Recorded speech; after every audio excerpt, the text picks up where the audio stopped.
है अंतस के अभिसार की बहिर्मुखी रचना।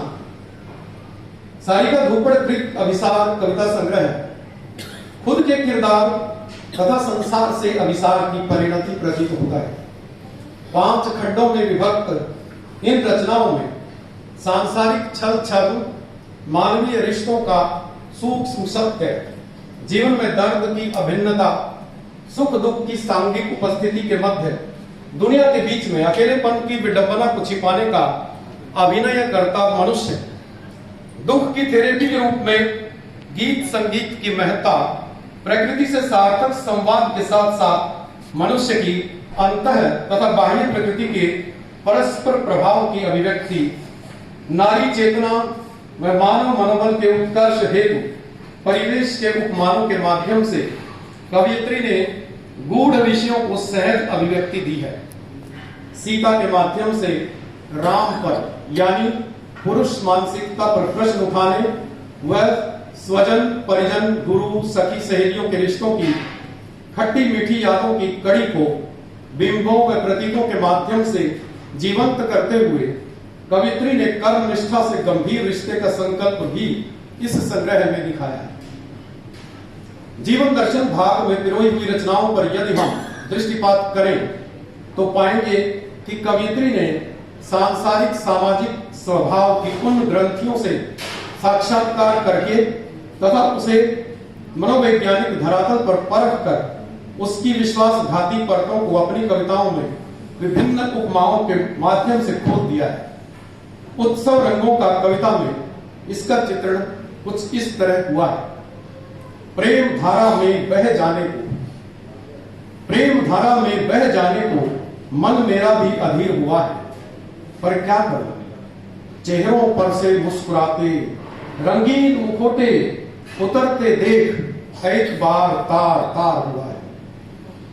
इस रचना में कवित्री ने विश्वास के टूटने की पीड़ा को इस प्रकार व्यक्त किया है कि जितना दुख शब्दों में व्यक्त हुआ है उससे कहीं अधिक शब्दों की थाह में छिपा हुआ है, जिस तक केवल संवेदनशील हृदय वाला पाठक ही पहुंच सकता है।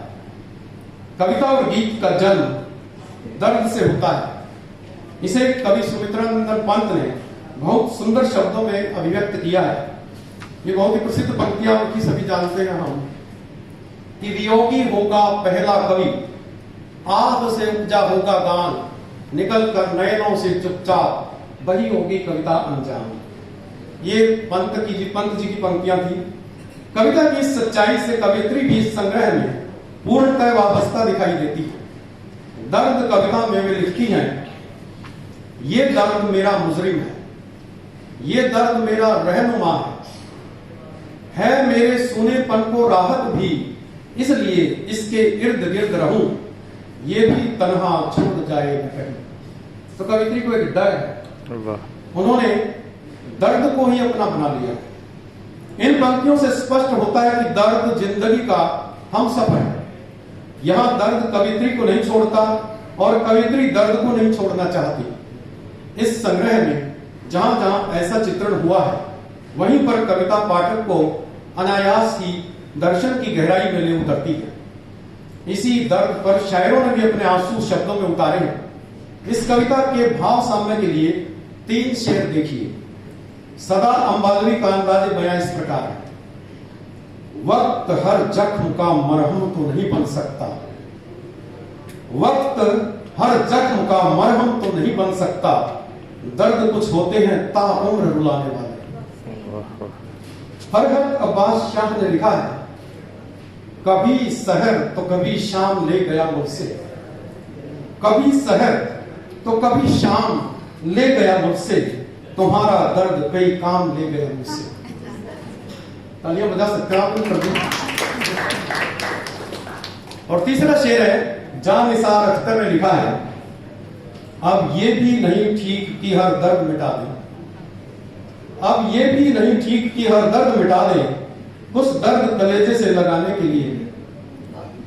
ये तीनों शेर कवित्री की इस दर्द कविता से भाव की समानता रखते हैं और साहित्य से दर्द के गहरे सरोकार को सिद्ध करते हैं। महादेवी वर्मा ने भी अपने दुख का बहुत सुंदर चित्रण किया है। और साहित्य के जो अध्येता है वे सब जानते होंगे उनकी इस पंक्तियों को। महादेव ने लिखा था, मैं नीर भरी दुख की बदली परिचय इतना इतिहास यही, उमड़ी थी कल मिट आज चली, विस्तृत नभ का कोई कोना मेरा कभी ना अपना। तो दर्द पर सबने लिखा है, तो सारिका जी ने भी लिखा। इस संग्रह के श्रृंगार रस भाग को देखें तो एक कविता है जिसका शीर्षक है कब। कब कविता विरह व्यथा को मूर्तिमान कर देती है। विरह के बिना कोई भी रचनाकार प्रेम की गहराई में नहीं उतर सकता। विरह प्रेम की कसौटी है। कबीरदास ने भी विरह के बारे में लिखा था और उसको सुल्तान कहा था कि बिरहा बिरहा मत कहो, बिरहा है सुल्तान। बिरहा बिरहा मत कहो, बिरहा है सुल्तान। जा घट विरह न संचरे, सो घट जान मसान। तो शमशान की तरह जिसमें विरह नहीं होता। कब कविता का जो मर्म है उसे पूरी कविता पढ़कर ही समझा जा सकता है। इसमें उपालंब स्वयं ही विरह का दर्द बनकर बहने लगता है। ये पृष्ठ 28 पर है, क्योंकि पूरी कविता के बिना है तो छोटी सी रचना, लेकिन पूरी रचना पढ़े बगैर इसके मर्म को नहीं समझा जा सकता। तो मैं रचना आपके सामने प्रस्तुत करता हूं कि मेरे आंसुओं ने कब तुम्हें भिगोया, मेरे आंसुओं ने कब तुम्हें भिगोया, मेरे दर्द से कब तुम्हारा दिल रोया, मेरी पुकार से कब तुम्हारे कदम डगमगाए। मैं तन्हा थी पर तुम कब मेरे करीब आए, कब मुझे संभाला, कब मुझे सहलाया। उम्र बढ़ती रही, जिंदगी यूं ही कटती रही, तुम गुबार में रहे और मैं इंतजार में। समय चलता रहा, सब्र टूटता गया, एहसास मिटता रहा, पर तुम कब समझ पाए। तो बहुत सुंदर रचना ये कवित्री ने जो लिखी। इसके अतिरिक्त नटखट मोहब्बत कविता में भाव और शिल्प का सुंदर संयोग विरोधाभास अलंकार के साथ देखने को मिलता है। पंक्ति देखिए, इस अथाह प्रेम सागर में डूब, हर पल मरती और हर लम्हा जीती। देखिए कितना सुंदर संयोग है विरोधाभास का, कि उसी में मरना है उसी में जीना। इसी प्रकार स्नेहिल स्वाभिमान कविता में सारिका धुपड़ के कहन की सहज वक्रता ने किस प्रकार काव्य सौंदर्य का रूप ले लिया है, यह इन 4 पंक्तियों में द्रष्टव्य है। दामन छुड़ाकर मुझसे चले जो गए हो, पीछे मुड़कर तुम अब कभी ना देखना। दामन छुड़ा के मुझसे चले जो गए हो, पीछे मुड़कर तुम अब कभी ना देखना। हमारा स्नेहिल संवाद तुम्हें दूर जाने न देगा, हमारा स्नेहिल संवाद तुम्हें दूर जाने न देगा, और मेरा स्वाभिमान तुम्हें लौट पाने न देगा। यहां पर भी देखिए कितना अच्छा विरोधाभास, और आज के युग की जो प्रेमानुभूति है उसको बहुत प्रभावशाली तरीके से सारिका जी ने यहाँ पर अभिव्यक्त किया है। एक कविता है प्रेम पूर्ण पाती। इस कविता में भी सुंदर उपमाओं के साथ रचनाकार की संवेदना और अनुभूति के साथ साथ पाठक को भी उसके अतीत के मीठे दर्द के एहसासों की गहराई में ले जाती है। भाव को यदि सुंदर कल्पना और सटीक भाषा मिल जाए तो कविता सार्थक हो जाती है। इस कविता में यह योग हम इन पंक्तियों को पढ़कर सरलता से देख सकते हैं। देखिए 4 पंक्तियां। यादों की पोटली टटोलूंगी, सालों से सहेज रखे एक एक एहसास को। यादों की पोटली टटोलूंगी, सालों से सहेज रखे एक एक एहसास को मोतियों सा पिरोऊंगी। प्रेरक भाग की बात करें तो सारिका धुपड़ जीवन के शाश्वत सत्य को जानकर जिंदगी में आने वाले सुख और दुख दोनों से ही प्रेरणा ग्रहण करने की बात करती है। रात और दिन कविता का शीर्षक ही बहुत से प्रतीकों को समेटे हुए है। एक बानी देखिए, मिलने का सुख, बिछड़ने का दुख, मिलने का सुख, बिछड़ने का दुख, आना जाना पाना खोना, लगा रहेगा हंसना रोना, यही सबक सिखाता दिन रात का संबंध सलोना।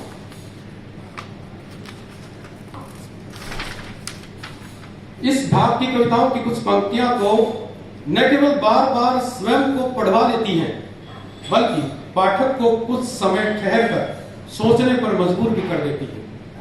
इन पंक्तियों को पाठक पढ़कर एक बार जिंदगी की वास्तविकता के विषय में जरूर सोचता है।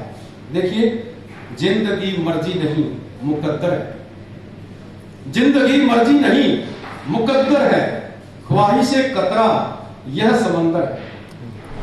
रिश्तों के रंग और कोविड काल के भागों में भी कवियत्री ने जीवन के फलसफे व प्रकृति संबंधी अपने अनुभवों को शब्दों की माला में पिरोकर कविता के फलक पर चित्रित किया है।